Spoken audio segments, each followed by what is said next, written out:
Alright guys, we have yet another one. I'm curious as to how many of you, right off the bat, as soon as I started this video, without even looking at the title, would have known what's in this box.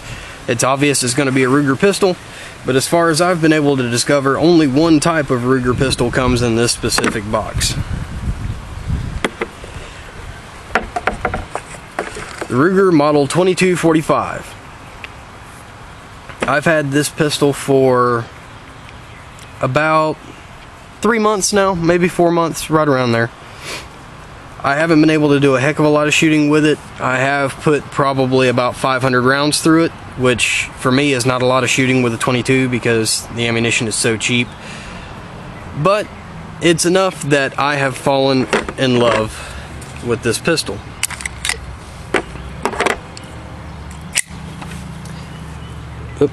As you can see, pistol's clear. You can see a little bit of daylight down in there. So far, I've had no complaints about this gun. The sights, despite being adjustable, out to 25 yards, which is the farthest I've shot it so far, were dead on straight from the factory. I have not had to touch the adjustable sights. I did go ahead, as soon as I pulled it out of the box, and attach this top rail for a red dot or a small pistol scope, something like that. I eventually plan on putting a red dot on this gun, just for the fun of it. So far, as I said, the sights have been dead on from the factory. I've put nothing but CCI mini mags through this gun so far, so it has been as reliable as a 22 long rifle firearm can be. I think I've had maybe one failure to fire and absolutely no failures to feed so far. So it's been dead on reliable, which is exactly what I would expect from a Ruger firearm.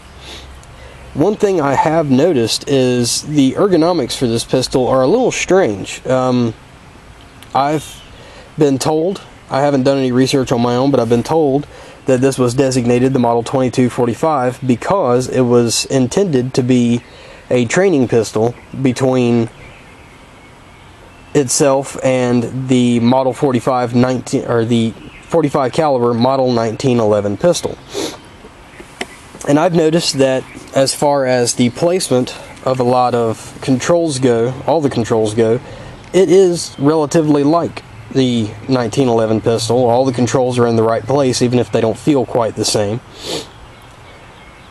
But because this grip frame is so blasted narrow, it is very, not severely, but it is slightly awkward in the hand. I don't have very large hands to begin with, so it doesn't fit me too badly, but it just feels overly thin even for my small hands. It feels like it wasn't quite finished. But other than that, I don't have any complaints about it. The trigger pull is super smooth, super crisp. I do plan on changing a couple of things with this particular pistol. One thing I've noticed that is rather annoying when you're trying to change magazines quickly for fast shooting, say, I don't know if anyone's ever shot at a sitting duck competition, but you have rubber duckies lined up on a board, 5 of them, and you're attempting to shoot them down faster than the other person on the other stall is shooting theirs down. And sometimes you run out of ammunition and you need to do a quick magazine change. That's a little difficult to do with this pistol because, as I can show you here, we have an empty magazine. Slide is locked back. When you press the slide release, the magazine, well, that was out of frame, that was smart. You press the slide release and the magazine does not drop free. I've been told that that is a little different from the actual Mark III and Mark II pistols that the Model 2245 was designed on. Apparently there is a problem with the magazine safety, and that causes a empty magazine on a locked back bolt to not drop free.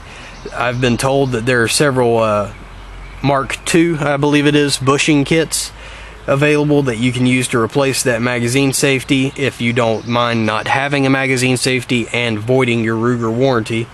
That will allow the magazine to drop free. I'm still debating on whether or not I want to do that one. The other modification I'm considering, besides putting in a Volquartsen trigger kit, is removing this little bugger right here. This is the Ruger LCI, loaded chamber indicator. Matter of fact, you might even be able to read it on there. Anyways, when there is a round in the chamber, that little bugger sticks out from the side just a little bit. And there's nothing really wrong with that, but to me it does interfere slightly with the aesthetics of the gun, and I'd like to get rid of that. There is a couple of sources, a couple of sources on the internet where you can buy filler kits for the LCI and just drop in basically a steel plate colored to match your pistol that does not move at all when there is a loaded round, when there is a round loaded in the pistol.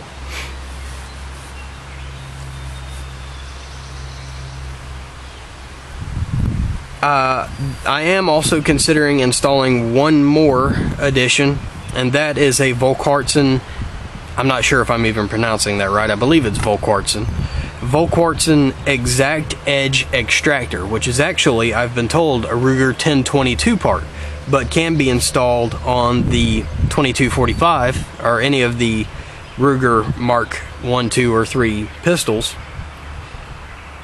in order to get much more positive extraction. Now, I haven't had any extraction problems, but I'm going to go ahead and toss one on there anyways. They're only a few bucks. I think they're like $11 or $12.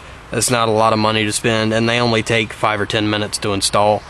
So I don't think it'll be a problem to spend that little bit of extra money and time just for peace of mind. But other than those few modifications, I don't have any complaints whatsoever about this little pistol. It has been absolutely great. It is a wonderfully fun pistol to plink with. And as I said, when you're competing with it, it definitely gives you a little bit of an edge to have a high quality pistol. I have not won yet because unfortunately I am not the fastest and most accurate shooter in my area. But I do still have fun competing, and I've noticed that over the Browning Buckmark that I borrowed from a friend the first time I competed, this little pistol here did seem to be a little bit more reliable and give me a little bit more of an edge over the competition. I definitely did a lot better with this pistol than I did the first time I competed. I don't know if that's a factor of the pistol or a factor of I actually knew what I was doing when I went in this time. One thing that did surprise me and made me laugh a lot is every company usually sends some sort of safety lock with their pistols and rifles, new in the box. Usually it's either some kind of trigger lock, especially for long guns, or a cable lock meant to feed through the open chamber and down the magazine. Ruger, of all things, basically just sends a master padlock with their logo on it. This thing is gigantic. It is solid as a rock. I mean, it's not going to come off the pistol once you put it on there. It's definitely secure. But in my opinion, it's a bit overkill, and the reason I found it funny is because any other place you open the box and you see a trigger lock or a little cable lock. With Ruger, no, you open the box and you've got this honking beast here. So that made me laugh. Also, the trigger lock, or the lock period, is a little inconvenient in my opinion, because you can't store the gun in its original box with the lock in place. There's no way to do it, because that gap right there in the bolt is where you install the lock. It is the only place on this pistol where you can install that lock. That is where it's meant to be installed.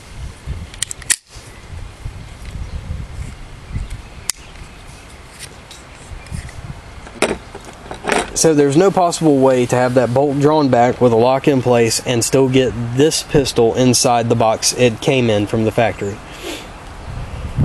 Other than that, I have had absolutely no complaints about this pistol. Sorry guys, a little spider there. I'm filming outside on my picnic table because it's such a nice day out. So you might have to deal with a little bit of wildlife in these videos. Other than that, I can't think of anything to say about this particular little pistol. So we're done for the moment, and I hope you guys have a great day.